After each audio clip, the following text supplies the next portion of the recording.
Okay, folks. So this is the week before we jump into the actual Civil War. That's what we'll be discussing next week. But this week we're going to talk about a bunch of different things that led up to it. We started the last couple of weeks talking about slavery and the people who were against it. And slavery is definitely 100% the biggest cause for the Civil War, and we'll get to that. But how people addressed slavery and the differences between the North and the South were a lot more complicated than just there was slavery and people were mad. So it goes back way further than this even. We talked about the differences between the North and the South at the very beginning of the year, and the South had the good soil and the North did not. The South had they were kind of there to be businessmen. The North were there to set up new cities. They were very religious and very education minded. And the South, they were there to farm and make some money. Two totally different societies.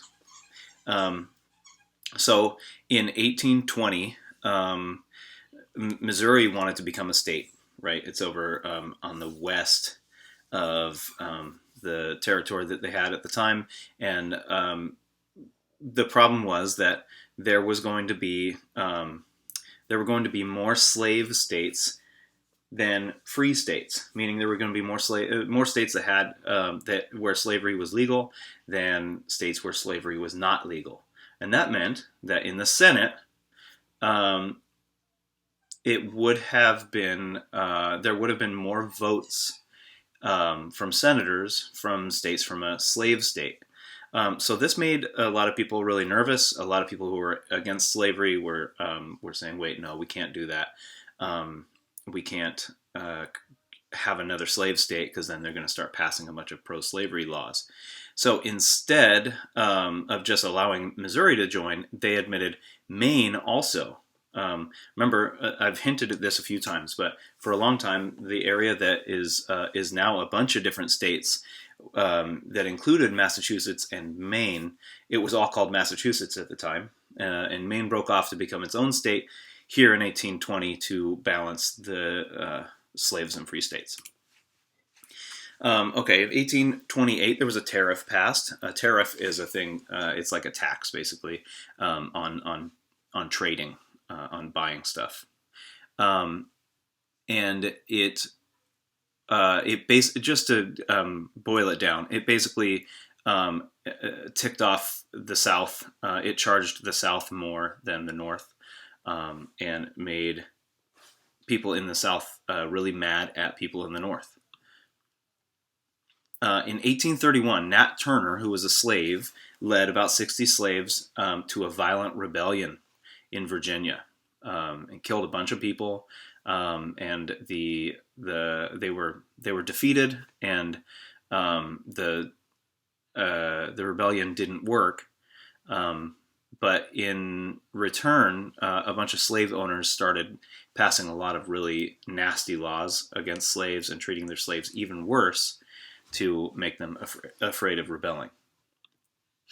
Okay, in 1832. There was another tariff that also ticked off the South. Again, another tax. The whole reason why Americans broke away from the British in the first place was because of taxes they didn't like, and now the South was feeling like the North was passing taxes that they didn't approve of also, and feeling very much like, why did we even break away from Britain?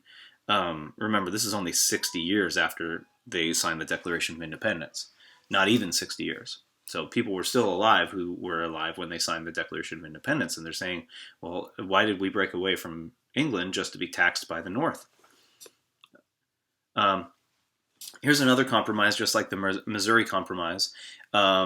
We kind of unfortunately had to skip the Mexican-American War during our forced break, but there were basically America invaded Mexico and took a bunch of territory that is now New Mexico, Arizona, Nevada, Utah, and Colorado. and Texas, but it's a little more complicated with Texas.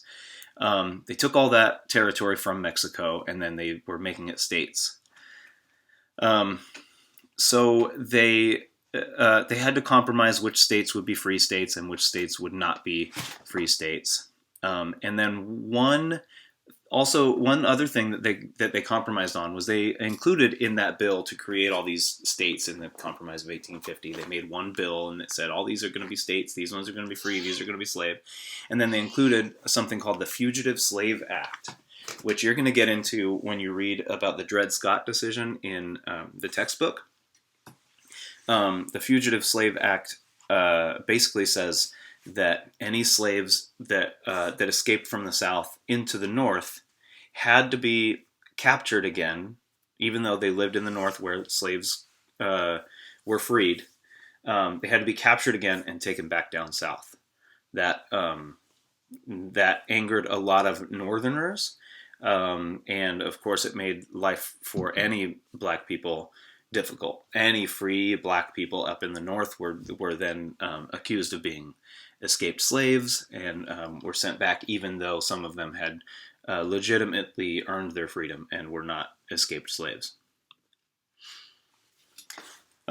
We touched on Uncle Tom's Cabin a little bit last week. I'm not going to talk too much about it, but it was a book that made people realize that slaves were like people that should be treated like that. This Kansas-Nebraska Act repealed the Missouri Compromise, and it allowed Kansas and Nebraska to basically vote on whether or not they were going to allow slavery. This led directly to something called Bleeding Kansas, which was this took place 4 years before the actual Civil War. But in Kansas, this is a really interesting story, and something, if you guys want to do your student choice activity, I would suggest doing it on Bleeding Kansas. It's really it's a fascinating story. But basically, because Kansas was going to be able to vote on whether or not they were going to allow slavery, they a bunch of people started moving into Kansas to vote there, even though they lived in other states. And then they started getting into fights in Kansas. People who moved there to vote for slavery and people who moved there to vote against slavery started getting into fights, which turned into actual battles, like a full-on. They had cannons and guns, and they were like battling each other. So it was like a mini Civil War in the state of Kansas over whether or not Kansas would be free or have slavery. You're going to read about the Dred Scott decision, so I'm not going to spend very much time on this. I mentioned that it had to do with him moving to a free state, but since the decision basically ruled that Dred Scott was property of his owner, and Scott was not a human that had any rights. This was a big time hit from the Supreme Court against the freedom of African Americans. Okay, you're also going to read about the Lincoln-Douglas debates. Both Abraham Lincoln and Stephen Douglas were against slavery, but they argued which ways were the best to get rid of slavery. So you'll read into more detail about that. John Brown, we talked about last week as one of the abolitionists. He was the guy that started, that raided the town of Harper's Ferry, Virginia, hoping to free the slaves. We remember that it didn't work, and he was hanged. Okay, so notice that date, 1859. The Civil War started in 1860. So those were a bunch of little events leading back from way early in the history of America, leading right up to the Civil War. And then next week we'll talk specifically about the Civil War.